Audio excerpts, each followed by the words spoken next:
Okay, good morning, good afternoon, good evening, everybody. Just to check if you can hear me, if you could just put a yes or something in the chat box so I know people can hear us. Perfect. Good to know you can hear me. Welcome to the Trinity College London Transformative Teachers webinar, the first of 2024. Very excited to see lots of people here, lots of colleagues and peers from all over the world. I lost count of the countries, to be honest, but I saw people from Myanmar and Ukraine, Argentina, Hungary, Serbia, Panama, Peru, Jordan, Poland. I think the Philippines has just come up. I think we're covering a real range of colleagues in terms of where we are based, and also lots of different specializations here, from young learners, teenagers, ESOL, EAP, lots of things going on here. So it's really, really great to see so many of you here today. Before we get started and I introduce our speaker for today, just a little bit of housekeeping as usual. As usual, we'll be running this webinar for about 1 hour. Our speaker will be speaking for about 45, 50 minutes, and then we'll have some time at the end for some questions. We are already recording this webinar, so if you have any problems with connections, if you have to leave early for any reason, obviously do try and come back if you can, but don't worry if you miss anything, because it's all being recorded and it will be put up on the Transformative Teachers webinar website soon. I'll put the link for that in the chat box. You should be able to see me speaking at the moment and my screen, and later you'll be able to see our speaker and her screen. You don't have access to the microphone yourselves, but we do want you to interact, so please do keep using the chat box, which you're doing now. Really nice to see some conversations happening there already.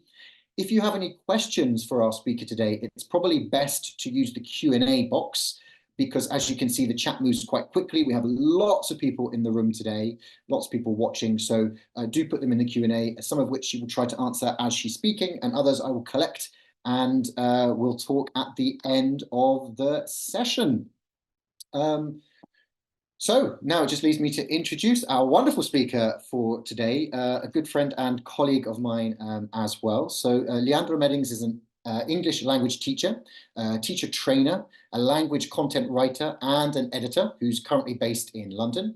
She holds an MA in Linguistics, the CELTA and ICELT, and she's currently working very hard, I know for a fact, on her Delta, and she is a teacher at Wimbledon School of English in London, the UK. So without further ado, hello. Hello. Hi, everyone. Wow, it's nice to have you all here. And then as Simon said, there are people from many different places around the world. So yes, that's so good. I'm excited. I hope you have a good time. Yeah. Great. Yes, when you're ready, get started. We're ready for you. So just let me just share my screen. Okay. Oh, what is my screen? Just a minute, guys. It happens, it happens, it happens. Okay.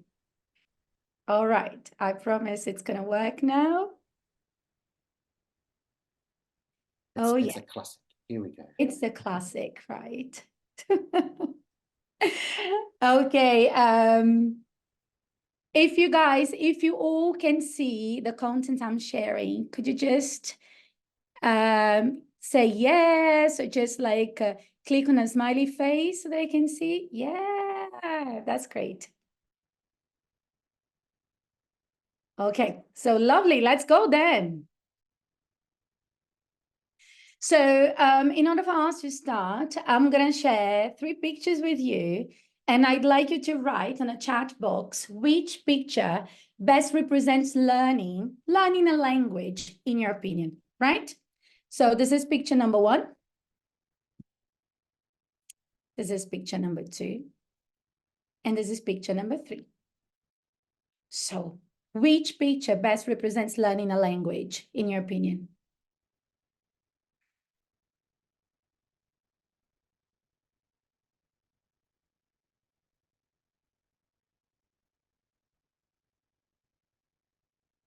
All right, wow. Okay. The fuzzy one. Okay, that's good. All right. Well done, guys. So, in fact, all of them can represent learning a language. It really depends on the context. But I'll tell you something. This one, the very first one I'm showing now, it's more about what goes on inside the learner's head. So if you guys have ever learned a language, like my language learning process is basically represented by this picture. So there's so much going on, and then sometimes you don't even know what's happening, right? But the syllabus, it's like one thing after the other, and then after the other, and then after the other, which doesn't necessarily mean something bad, because we need to have direction. We need to know where we're starting from and where we want to go to. So, but then sometimes the learner and the syllabus just don't fit together. And number 3, in my opinion, is what we do as teachers. So yes, we do have these 3 pictures interacting in the learner process, depending on the perspective. However, if you want learning to be more dialogic and more student-centered, we need to consider things a little bit differently, yeah? And then when I say that we should consider things a little bit differently, of course that we do have our limitations. You guys work from different parts of the world. The schools are different, so there are different scenarios. So you need to adapt everything that I'm saying here, right? But when I think learning from a dialogic and student-centered perspective, I think that we need to take this first picture into consideration as the most important one. Because although it's important to have a path to follow, although it's important to recycle learning, this is what happens with the learner. And then I think that most of you agree with me when you kind of wrote number 1, when I asked you the question. Just a quick question on that. When you're saying dialogic, what do you mean by that?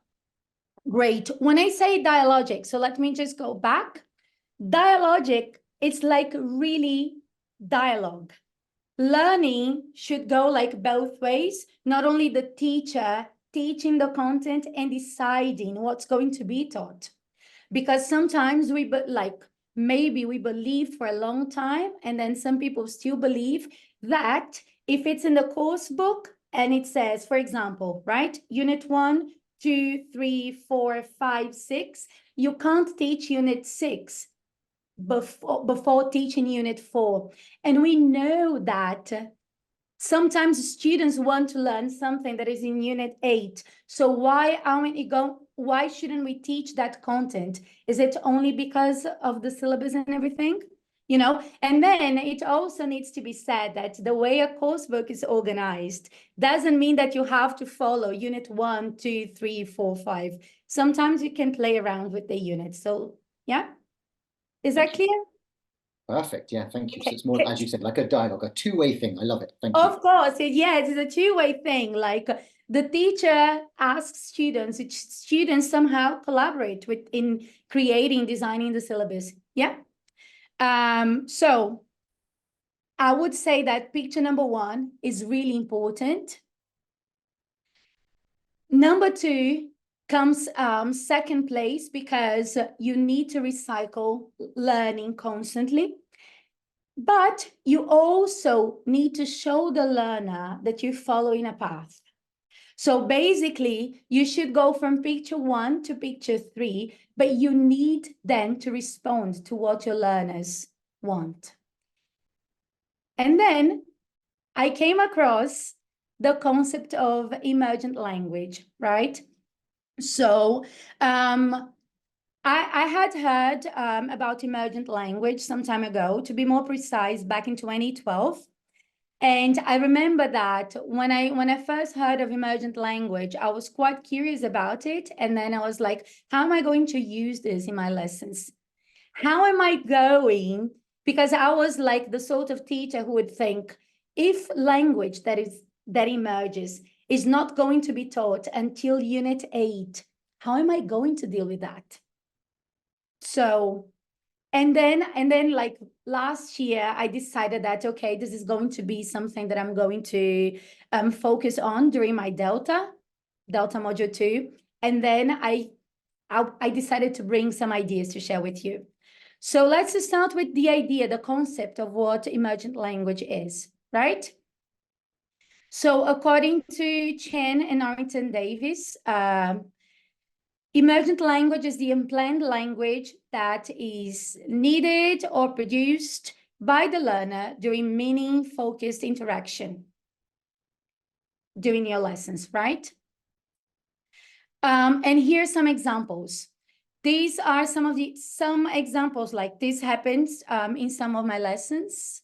Let me just move some boxes over here because just a minute, I can't see the first sentence. Sorry, yeah. So I guess the first sentence says, how do you call the spoon we use to get ice cream from the ice cream box, right? So what is in red is what I call emergent language. So the student wanted to learn a word. So it came from the student. The second one is public persons. I can't move my box. Public persons, Simon, can you read that for me, please? I can. Public persons shouldn't be affected by strikes. Yeah. So the student said public persons. And then I said, okay, so we need to work on this. So I wrote it down because it was a fluency activity. And then we decided I gave them delayed feedback. And then I said, okay, we should say ordinary people. So it's the language that students want to know, but also the language that students need to have upgraded. The third one says, I could see the sea from my room. The view was beautiful. That piece of language could have been upgraded because it was a C1 learner. And then we came up with synonyms. So the view was stunning. It was scenic. It was picturesque. And then the other one, that's when social media poses a threat to our mental health. And this is something that I learned when I was studying, when I was reading the book to deal and to learn how to deal with emergent language, that sometimes we just want to correct language. But emergent language is also the good pieces of language that are produced in class by our learners. So one thing that I want to let you guys know is whenever you approach emergent language in class, please talk about the language that needs to be corrected, the language that needs to be upgraded, but also encourage students by approaching and by recording and retrieving the pieces of language that are very good. So this one was said by a student, like poses a threat to a student who's C1 is a very good piece of language. So I decided to record it and show it to everyone. Yeah, not only corrective feedback. And then why does this language that emerges in class needs attention? Basically because we need to think about the learner, right? And as I told you before, like my journey as a teacher who wanted to actually focus on dealing with emergent language was quite interesting. Because to start with, as I told you before, I was really uncertain about how I could make it happen.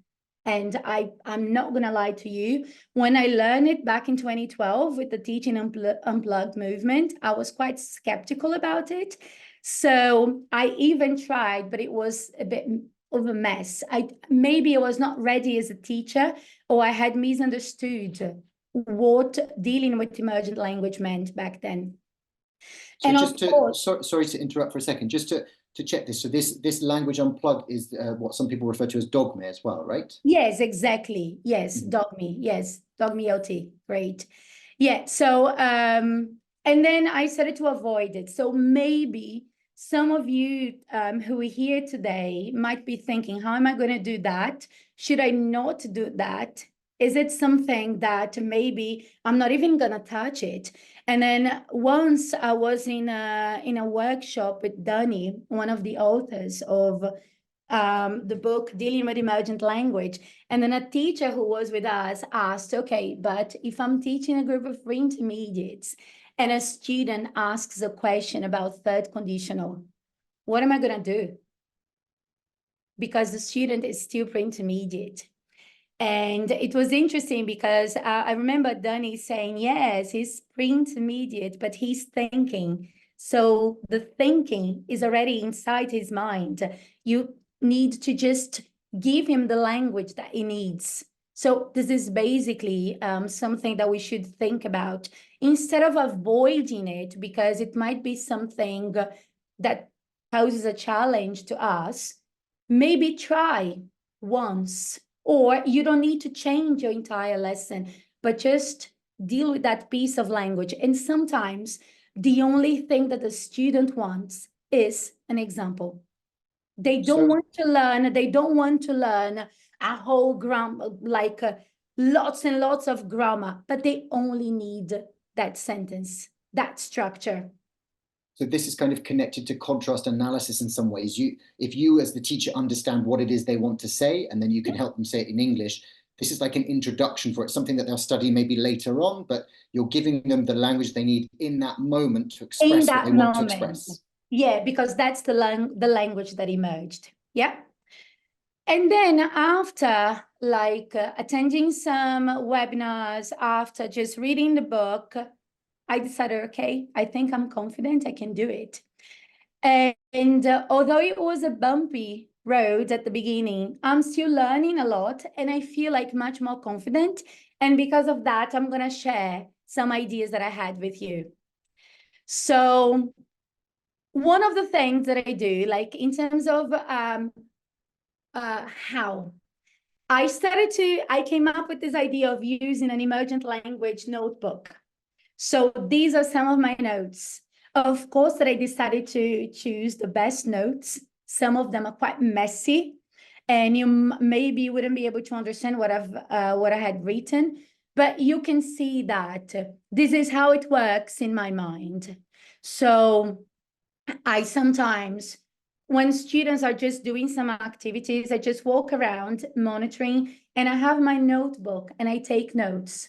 And all my students know, and I tell them, I let them know, look, while you guys speak, while you do your activities, I'll be here, I'll be just listening to you, I'll be taking notes. This is just so that we can talk about what you said. So they know that the notes that I'm taking will be used to give them feedback later.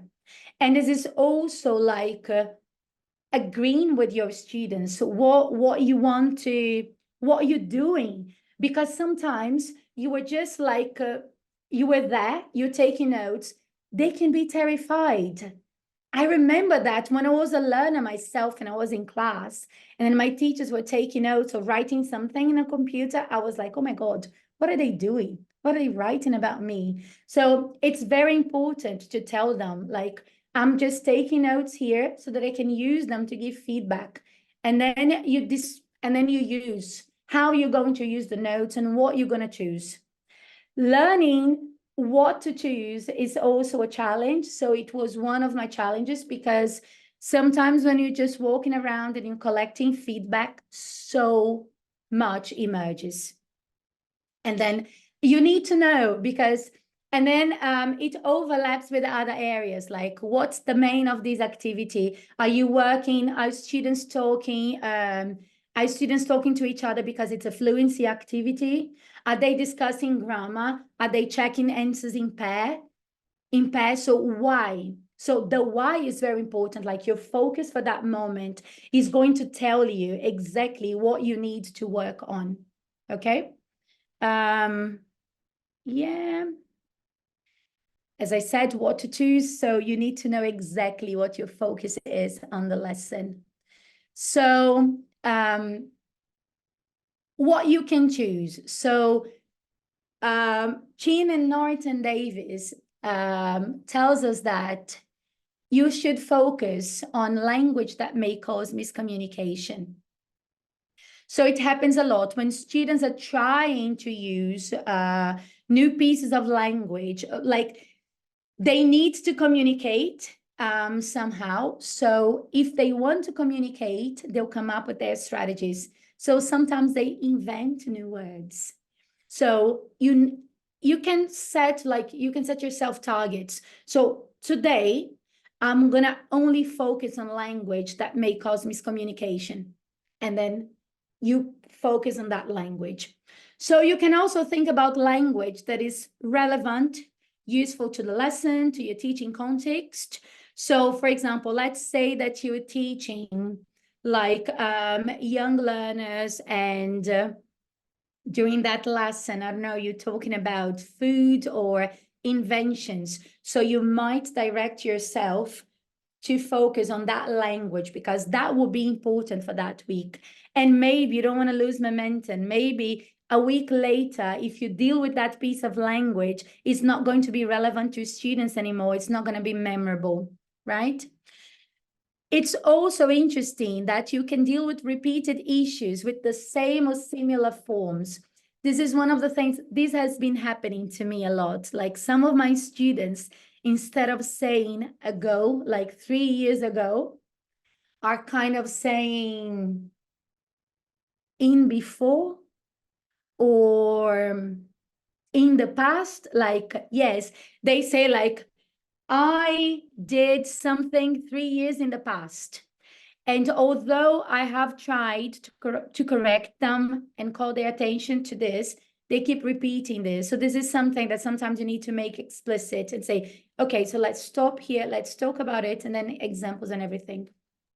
Is that something that you could carry over to another lesson, perhaps? So you're moving from something that's like, as you said before, emergent language can be, they need to know it right now. If it's something that's repeated, it's something that you could insert later on in a lesson, kind of plan it into your curriculum. Does that work? Of course, totally. And that is why having what I call an emergent language notebook is paramount. You need to have one because this is how you go. Like, if you have your notes, you can take a look at the notes at the end of the lesson, and then you say, okay, this one was dealt with, this one was dealt with, this one's tick, tick, tick, this one's still a problem. So next lesson, it's going to be, I can come up with a warm-up or a lesson based on this so that students can notice the language and everything. So you can totally, and you should. Yeah. So high frequency language, I think that, for example, the ago, it's just so frequent, right? And then my students were unable to use it correctly. So this is something that I said, okay, I need to stop and deal with it now. So yeah. Previously taught content. So let's say, for example, you taught like a certain lexical field or a certain grammar point, and you think that students should be able to deal with that piece of language much more confidently, then you go back and you focus on that. And then when I say that, guys, it's not like you should not like change your lesson totally to deal with that. Like maybe 5 minutes, especially because the students have seen it before. What I normally do when I'm collecting feedback, and then I write it on the board, I write like the language that emerged on the board. I say, okay, somebody said that. I don't really like telling like who did it and who didn't do it. I say that here's some pieces of language that were very nice, some pieces of language that need to be upgraded. So look, somebody said that. Everybody, can you help me fix this? And then it's not like I don't put a student like on the spot, but I also do it differently. Sometimes it's so like, it's the same student making the same mistake all the time. And then sometimes it's language, which is influenced by the learner's L1. I've noticed like a lot of students, like since Portuguese is my first language, it's much easier for me to notice mistakes like that are like Portuguese made by students who speak Portuguese, Italian, French, Spanish. And then sometimes I just give the student a post-it note with a word. And then if the student is mispronouncing, I just highlight the phoneme that is being mispronounced, or sometimes the stress, write an example, and then like 2 minutes at the end of the lesson, I say, for example, Simon, can I have a word with you? And then I show them the post-it. So look at this word. How do you say that? And then they say, I said, can we change this sound a little bit? Or sometimes you don't say this. Forget about this sound here. How do you say it again? This is in a sentence. And then sometimes you don't need to do it for everyone because that thing was relevant to one student only. I really like that idea. And something else that's coming up in the chat as well, of course, that it's not about pointing out every single mistake, it's focusing on errors, right? Okay, if we know a student knows how to say a word and maybe mispronounces it, or they know this bit of grammar, but it's okay to overlook some of those things, but it's the errors that we're working on. Is that generative thing? Yeah. Otherwise, you're gonna be like just correcting students all the time. That's not what we want to do if you're dealing with emergent language, right? You need, as a teacher, you need to be able to select what's relevant and what's important. You can't imagine if you teach in a group of beginners, for example, they're experimenting with the language all the time. If you correct everything them say, it's going to be very demotivating, and they'll feel like, why am I going to say anything in this classroom if I'm corrected all the time? So it's very important that you choose. Don't go like overexcited about correcting students and saying like, wow, this is dealing with emergent language, right? And as you said previously, it's not just about errors, right? It's sometimes your examples before about upgrading language. So you talked about that C1 class. That wasn't a mistake, if I remember correctly. It was just a way of upgrading it. Yes, of course. Sometimes it's not even a mistake. We just want them to upgrade language, especially like in upper intermediate, like B2, C1 levels, especially when students are sitting exams. Like once I was doing this session like another time, and then a teacher asked me, can you deal with emergent language if you teach in exam classes? Yes, of course. If you're doing like a speaking practice, for example, if you're having them write, it will, like a lot of language will emerge. And then perhaps the students have the language, but it needs to be upgraded because we really want them to pass the exam, right? So upgrading the language is really important if you're teaching exam lessons, I would say. And then are there specific moments when language can emerge? So in my experience, I don't know if you all would agree with me, but I think that language can emerge at any point. So let's imagine that you're teaching a group of teenagers or a group of young learners. If you teach young learners, you know that you normally have to do the greetings, the circle time, you sit with students, sometimes in a circle, and then you ask them like, how are you today? What did you do yesterday? So I remember a lot of language emerging with young learners during this time when I was doing this. And then you can focus on it, right? If the language is so important for the student, if it's like imperative for communication, give students the language, and then you can plan. Like in your lesson plan, you can say, okay, so I'm gonna have my circle time or my greetings is gonna be like 15 minutes long. But maybe if I want to focus on emergent language, it needs to be 20. Or maybe you do only 5 minutes, just a very quick check-in. But then if you want to deal with emergent language, plan for 10, 15. And I know it really depends on how often you meet your students and how long your lesson is, right? I love that idea, yeah. I think, Simon, once we talked, like maybe it was last year, you said that you normally deal with emergent language on Mondays. So you have sometime, like, and then you talk to your students. I believe you don't have a circle time kind of thing, but basically it's a catch up. And then you ask them a lot of questions, what they did, if they did something interesting. And that's when you deal with emergent language, right? Right, and even if it's not interesting, you know, we can all talk about what we got up to over the weekend, and even that, what did you get up to over the weekend, rather than what did you do? You know, it's that upgrading of language. Of, you know, as I'm based in London, like you said, there are people go out, they might have an interesting weekend, they might, like mine often are, have quite a dull weekend, but they can talk about it. So that's the emergent language that you can really work with. You know, what did you? Nothing much, just did some housework, yada yada yada, etc. Yeah. So it's a good moment. So let's say that you're a teacher and you were just taking like your baby steps towards dealing with emergent language. You can use this moment. So every day, a little bit, or once a week to start with. Yeah. Doing open class feedback. It's a debate, it's a discussion about something. You want to get feedback from students. You can elicit from students. Exactly. That's when it happens. Students will need language. Sometimes they'll come up with pieces of language that can be upgraded. Sometimes their answers are just so perfect. And then you want to record it, and then you're going to tell them like, well done. So how can we use this? Can you give me another example on how to use this? Yeah. Also, doing language analysis. So a lot of language can emerge when you're doing language analysis.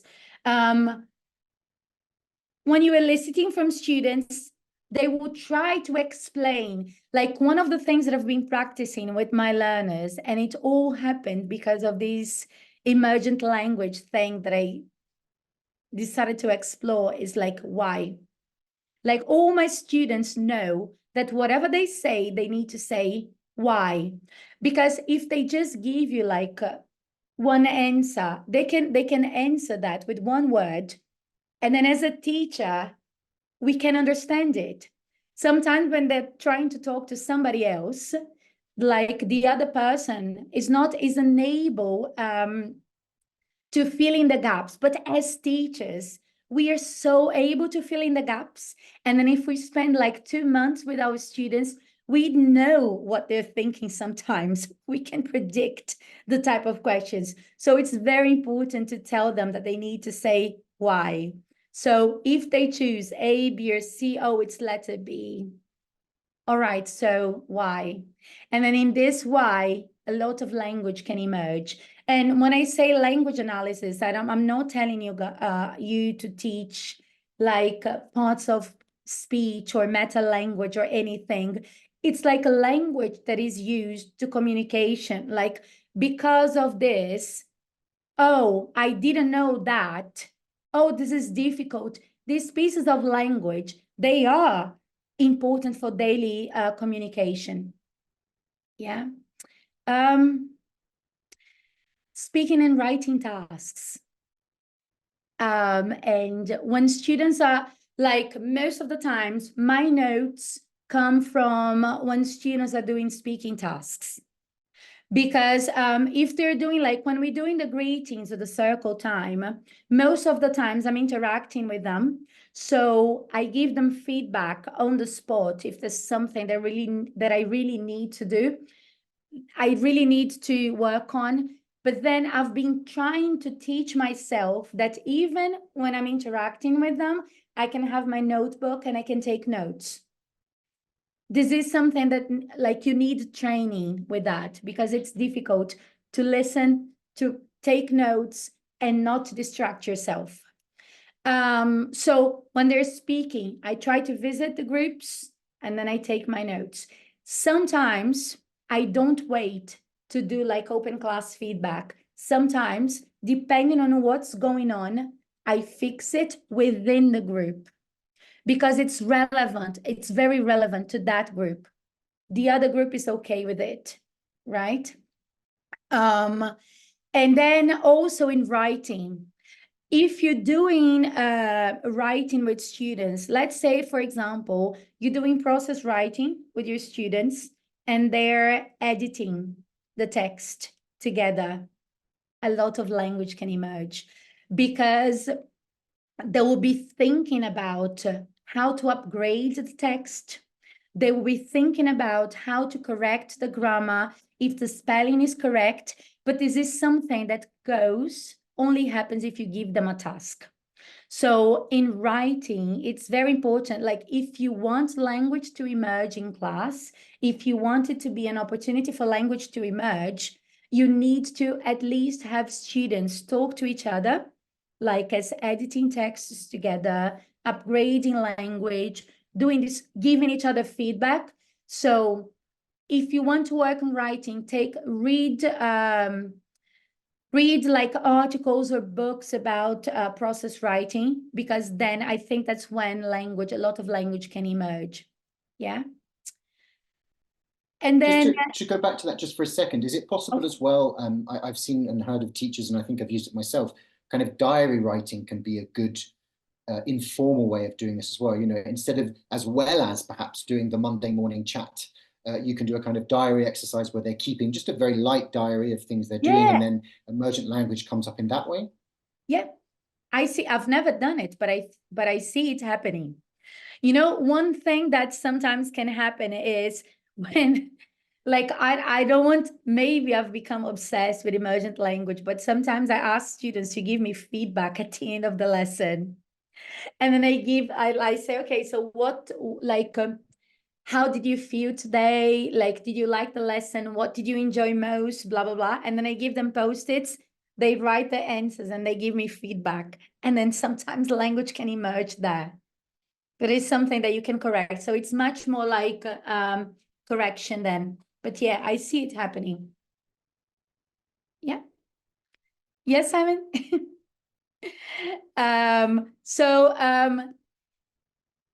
One of the books that I read when I was trying to understand emergent language a bit more was Teaching Unplugged.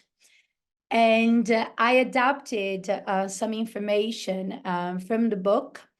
And so in my understanding, this is like the techniques that you can use when language emerges. So if it emerges, you retrieve and you use it. Make sure you use that language. So that is why it's so important to have a notebook so that you can refer back. Recast the language, upgrade it. And then the techniques you're going to use to upgrade, if you are just going to tell students, like if you're just going to speak, if you're going to write on the board, if you're going to use a Post-it, if you want to do it in group, in open class feedback, if you want to approach a student individually, it will depend on your groups, on their age, on the personalities, right? On everything. You should record it and encourage learners to do the same. So what I keep banging on and telling my students is, okay, so can you see the board? So it's there. So this is what we talked about. Can you please write it down? I take my notes. You guys should take notes as well. Most of them will take pictures. And then these days I tell them, can you make sure you have a folder in your phone with all these pictures that you've been taking? Otherwise, it's going to be lost in your gallery, in your photo gallery. And then, yeah. So ask students to record it. Otherwise, they'll forget about it. Another technique that I've been using as well is I take notes, right? So I just write the pieces of language on pieces of paper and I put them in a box. And then from time to time, I bring the box back. And then I just show them the language and they have to give me a sentence. It can be even a game, a warm-up game, like a hot potato game. And then you pass the ball around. Student who gets the ball when you pause the music or when the alarm goes off, you get like a piece of word or a phrasal verb or a phrase or whatever emerged. And then you just show the student, they need to come up with a sentence, with an explanation, with whatever. So this is something, but it's important to recycle. Otherwise, it's going to be lost. So little box, little bag, pieces of paper with the words in there, you pick one, you show. It's been working with me, right? And another thing that is very important, I believe, when you deal with emergent language, and also if you're doing more unplugged lessons, it's very important to show students how that language connects with the syllabus. So in our school, we do have a syllabus checklist. So sometimes when language emerges, I go back and I show them, look, we studied this 3 weeks ago. Remember when we talked about X, Y, and Z? So remember, we talked about it. Go back, take a look in your books. See, we saw it there, because then it adds relevance, like it's more meaningful to students. Because one of the things that was constantly like bugging me was, how are my students going to see value in what I'm doing if it's not the language that is in the book? Because some of my learners want to memorize all the lists of vocabulary, right? And then sometimes it's not like the best idea, because you're memorizing pieces of language like lexical fuse and whatever that you're not going to use when you leave the school. But maybe the language that emerged in class is exactly the language that you need to communicate back home with your host family, in the case of our students here in London. Or maybe is the language that you need to use with your boss in a meeting in 2 days. So it's also important to have students who have their vocabulary notebook, and then you create the connections with the syllabus. And then these are some of my lovely students in a moment when language emerged. And then I asked them if I could share the pictures, and they said, yes, teacher, you can. So this is the picture, and this is the board. As you can see, it's not about the most beautiful picture you will see in your life, because sometimes it's messy, it's difficult to get everything organized. But like, it was an activity, and it's very interesting because it was my, like during Delta Module 2, we have to do an experimental lesson. And then I decided to do dog me. And then this was like the board I recorded at the end of the lesson. So students started with an activity, and they needed to talk about things they could do when they were kids, but that they can't do anymore. And then I gave them prompts, and then they had to talk to each other. And then we did some sort of blind, is it blind date that we call it, Simon? Yeah, when like people just have like a speed date. I think speed dating, yeah. So they had to do, like, they had to move chairs and talk to each other. And I was kind of just walking around, taking notes, listening. And then I collected feedback with them. The language that emerged during open class feedback matched some of the pieces that also emerged when they were talking to each other. So in the end, I decided to focus on grammar. So we talked about can, can't, could, and couldn't. And that was like a lesson. It was the rest of the lesson. Yeah. So this is just an example for you guys, just to have in mind. Yeah. And this is just another example that I had the chance to record so that I could show you guys. So as I told you before, like the picture on the left shows like good samples of language, and it has to do not only with grammar, but also with intonation. Sometimes we think, oh, it's only about grammar. But sometimes a student, like I remember this day, a student said, oh, really? And I was like, wow, that's so good, because she used to have like this very flat intonation. And then when she reacted to that, this particular student, and I saw oh, really? She even moved her body a little bit. I said, okay, these needs to be approached as well.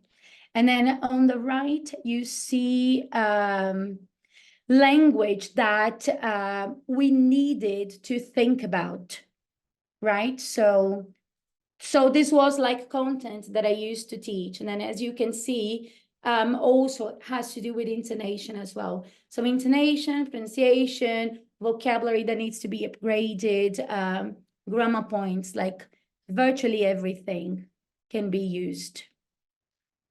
And as I told you before, the books that I used to study and just to like dive deeper are these two ones here. Oh, and look at that. I just happen to have with me that my own copy of Working with Emergent Language as well. And oh, and what's this? Teaching Unplugged as well on hand. Of course, I thought they'd come up. Okay, so these are the two books I used, and then I'll tell you like there are many examples, and just take time. You can just read them and have fun. I'm pretty sure that it's like, I think that as a teacher, what I'm sharing with you guys today is just my understanding. And it's literally my journey as a teacher, practitioner who decided to just deal with it. Like I really need to deal with my lack of knowledge when it comes to dealing with emergent language. And then it makes a lot of sense. Like these days, I see my students taking notes and asking like, when can I use this? Can I use this in different contexts? I think that today I even recorded another piece of language. I don't know if you guys will be able to see it. Oh, I don't know. Just, I think it was like a wave. So anyway, it's just to show you that I'm constantly taking pictures, taking notes. If it's on the board, I take a picture. If I can, I write it on my notebook. And then that's how I deal with it these days. Yeah. And then when I was planning for this webinar, like it's very funny because this weekend I was just tidying up some stuff back home, and then I found notes. It goes back to 2012 when I first heard of emergent language. Yes, I keep all my stuff, trust me. And I remember like the presenter, it was a session about teaching unplugged, and then presenter talked about used this picture. And then the magic thing about this picture is that, I don't know if you all can see a White House. The picture is called White House. Can you see it? Yeah. And it's interesting because the White House, it's like you really can notice it. Yeah. But the painter painted the rest of the picture, but the White House. So the White House was left empty, let's say. There's no ink in there. So this is the technique that was used. And this is what the presenter told us about. And the message that I remembered, when I saw my notes, of course, I didn't have the picture. I had the notes about this, is that sometimes as teachers, we think that we have to paint the picture ourselves. And then we don't give our learners space to be creative, to solve problems, to come up with language, and also to bring us content, right? So this is basically, this is something that came back to me. And these days, it makes much more sense. Maybe as teachers, when we plan our lessons, we should just paint the picture, but leave a spot empty so that students can collaborate with us. Yeah, so I think that this is my message for you guys today. And I guess that we have 10 minutes, I don't know, maybe. Yeah, don't worry. We've got questions. plenty of questions have come up, lots have come up. But first I should thank you. There's lots of thanks coming in the chat and the Q&A as well. But I think what's really nice is a lot of us know that lots of talk about emergent languages going around, not least because of the publication of this very book last year. Lots of people talking about it. And what I like both about this book and what you've talked to us about today is that we can make this very practical. And it's not about understanding everything all at once. It's about kind of, as you said, developing our understanding of what it is, how it fits in our own practice. And maybe from some of the things you've mentioned before, it's kind of stuff that we already do to a certain extent, which brings to kind of a first question that came along. Someone was asking, you talked a little bit about error correction. So is error correction and emergent language, is that connected? Is it totally separate? How do you see the reaction, the connections there? I see them like very connected. However, we should be very careful with it, because dealing with emergent language is not only correcting students' mistakes. So as I mentioned before, it's also important to tell the students what they're doing well. Because emergent language is basically, it can be seen as a gap in knowledge. Yeah. So because there is this gap and we want our students to be successful, we correct them. And of course, we can use all the techniques we learn as teachers to correct mistakes, errors, when dealing with emergent language. So I think that, yes, they are interconnected, but I don't want to leave a message here that dealing with emergent language is only correcting mistakes. It's not that. It goes beyond correcting mistakes. Excellent, excellent. I think lots of people were saying very, very, very similar things. And I liked as well, as you said, there's a lot of focus on kind of speaking, but I'm really appreciative of the ideas you came up with, the writing as well, and that emergent language comes through that when we're upgrading our learners' writing, maybe changing things. I think some people in the chat box as well were saying it's not about saying, well, you said this, but a better way of saying this. There's sort of, you said this, here's an alternative, here's a more formal way, here's what I might say. I quite like that structure of, well, you said this and I understood you. I think I might say it like this. It's not saying yours is wrong and mine is better. It's just here's some different routes to that. Oh, well, it's interesting that you're saying that, because something that just came to my mind now. So today I was teaching a group, monolingual group, and they came up with something, and then it was good example of language, and then I wrote it on the board, and then I just draw like 2 dots, and I said, okay, there are 2 other ways to say the same thing. Can you tell me? So you elicit from them. And then what was going to be individual work becomes pair work, group work, generates communication. Students will have to think about it. So it's like this ongoing loop. Yeah. Love it. Love that idea. And I think as well, a question that came up and you kind of hinted at a bit when you were talking about intonation was about emergent body language that came up. You said, well, as she was saying, she moved her body in a different way. And I think that's quite an interesting one, isn't it? The emergent body language, if you like. Yeah. She even went like, it was cute to see. I love it. So it's all that kind of interconnected, because it's communication, a part of it, right? Communication. Exactly, so because body language is also language, right? Absolutely, absolutely. Gestures and everything. I guess one of the other big questions that came up earlier in the chat that people were talking about was how predictable is emergent language? Can we plan for it? Should we plan for it? Where do you sit on that question?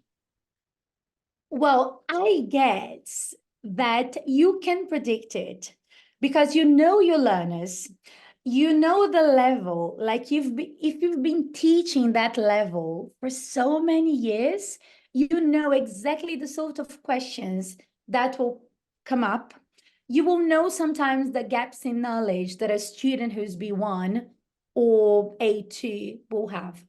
However, maybe don't manipulate emergent language. You can trigger language to emerge. And I think that as teachers, that's where we should stand. We should trigger emergent language by asking questions, by asking why. Give me another example. Is there any other way you can say it? But if you plan so that that language can emerge, then it's just like you finding another way to be controlling. And I think that emergent language, it is what you said, like it emerges. It needs to be natural.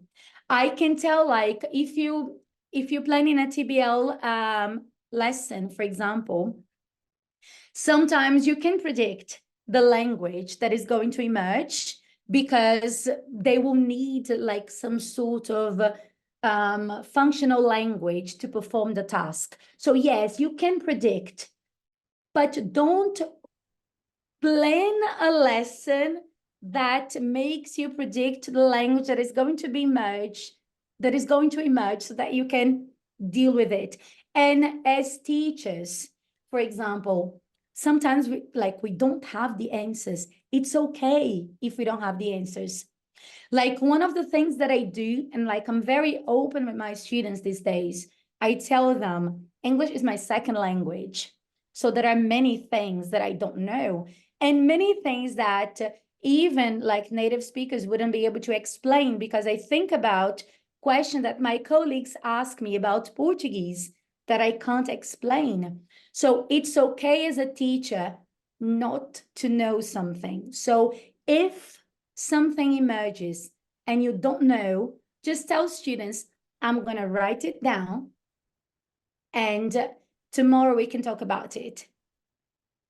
Yeah. Tomorrow, next lesson. Sounds great. Yes, tomorrow, next lesson, depending. And then also just online dictionary, go there, do a research with them, collaborate with them. And then you can even discuss language with students. It's okay. So if we do that, maybe you will feel more comfortable to deal with unpredictable language that maybe you don't know. Fantastic. Well, I think at that point I should thank you again for sharing your ideas and part of your journey on this as well. It's been great. I've taken a lot away from it, which is good to take back to my classroom to think more about these things, which is fantastic. I do want to say just to everyone that's attended, thank you very much for joining us. I know there are lots of time zones here, so good luck with your teaching day or enjoy your evenings wherever you are. And I'd like to mention as well that the Trinity College London Future of English Language Teaching Training, goodness, that's a long one to remember, will be happening later this year. And at the moment, there is a call for papers. So if you have something that you would like to talk about, not for the Transformative Teachers webinar series, but for the Future of ELT conference, which I believe is in June, then the closing date for the call for papers is the end of March, 29th of March. And you can see we've put the information up a couple of times in the chat box there. So we look forward to receiving your proposals in that one and seeing you there. And we've been talking about working with emergent language. And as Alison has just written, Richard Chin and Danny Norrington Davies will be there as part of the talks talking about this very topic of emergent language. So there you go.